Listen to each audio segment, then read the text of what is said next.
arrived at Angaur, where did you stay? Did they have your tent? We had tents. You lived in tents? Oh yeah. They finished the airstrip, and I think they had a Quonset hut. Officers had one, and the enlisted men had another one. And we used to eat in the Quonset huts. And we had the natives serving us. Yeah. We had a name for the natives. Not a nice name, but you want me to tell you? We used to call the natives the Gooks. And there was still Japanese on the island.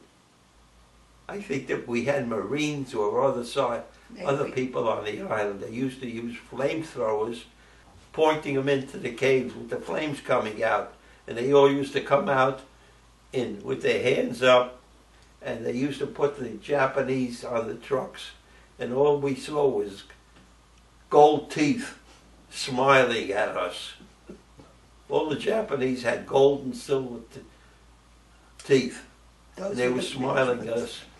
And they were glad to be captured. Because we fed them. Better than they had before. I don't even think they know what they were fighting for.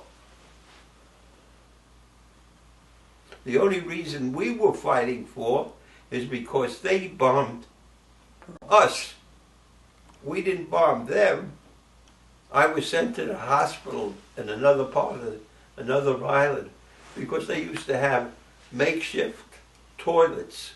The toilets were like made of wood, maybe 20, 30 feet away, not in length, with holes in them. And they used to put lye in there, and you can actually see the smoke coming up from the lye. And it burnt my ass. They sent me to the hospital. They thought it was malaria, but it wasn't malaria. I just had burnt ass. That's gold. I stayed in the hospital for 2 days, and they sent me back to...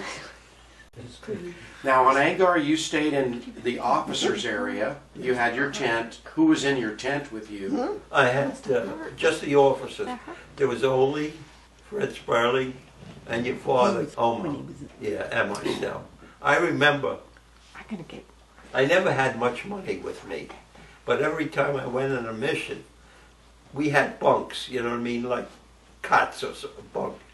I used to put my money underneath the pillow, and nobody ever touched it. The same amount of money I had, like 2 cents, was still a 2 cents.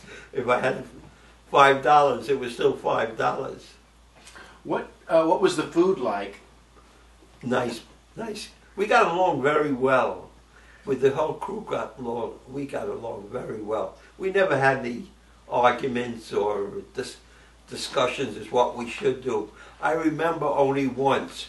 You see, being a bombardier, you were also a gunnery officer. So I used to tell the guy, I only told him once. I said, keep your guns clean, because if they don't work when you're up there, you're dead. And they tested it, and they cleaned them. I could put a 50 caliber gun blindfolded, and they were able to do that too. We were tested to put guns together. I used to carry a 45 with me.